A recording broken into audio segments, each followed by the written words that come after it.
Hi, I'm Kristen Oakes. Thank you for joining us for this special edition of This Week in Louisiana Agriculture, the only TV show bringing Louisiana farmers and consumers together every week.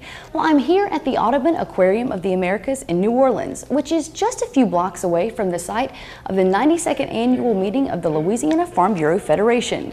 More than 1,500 Louisiana Farm Bureau members and their families gathered at the New Orleans Marriott to discuss food and farm issues, set state ag policy, and pass a good time as only you can here in the Crescent City. We'll share much more from the convention later in the show, but first let's talk about how the Audubon Aquarium of the Americas is helping Louisiana fishermen.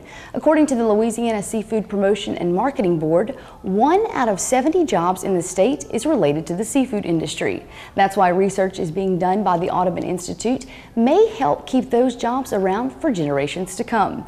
TWILA's Avery Davidson shows us how one shrimper is putting Audubon's research into practice. When we're tying, you want to kind of keep your knot straight. Lance Nacio is teaching his newest deckhand, Jacob, how to tie the knots he'll need when they're out shrimping. Yeah, it's important to have your first knot tight.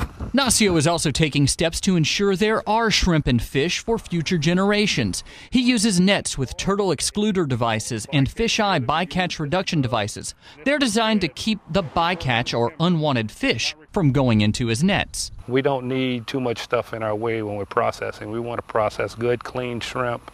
And you know, when you're producing excess bycatch, it's more work, but it also degrades the quality of the product. Practices like these are just a few suggested by the Audubon Nature Institute's Gulf United for Lasting Fisheries program. Really what we're looking to do is ensure the long-term sustainability of one of our most unique and precious resources to our entire region. John Fallon is the project coordinator for Gulf. He says Gulf works with all 5 Gulf Coast states to promote and suggest sustainable fishing practices.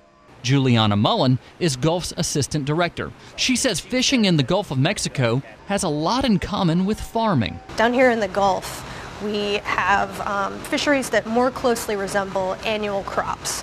So if you look at a northern fishery, you see slow-growing fish. They take a really long time to mature. They're much more sensitive to fishing pressures.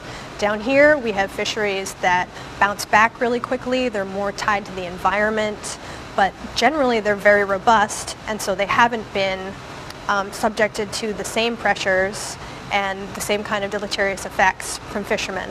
But Gulf's goal goes beyond catch and to the culture. We don't want to see these fishing villages and these unique communities that are scattered throughout our coast just disappear based on the loss of a resource. I really believe that what we have here is precious, and we need to, protect it for the future. And you can learn a lot more about Audubon's Gulf United for Lasting Fisheries initiative at our website, twilatv.org. And Kristen, Lance Nacio's boat was very impressive. The way he could get all the shrimp ready for sale right there, he's setting up a second boat to do the same thing. Well, when we went down to the coast a few years ago for the BP oil spill, those boats are really impressive, and they're really resilient fishermen as well.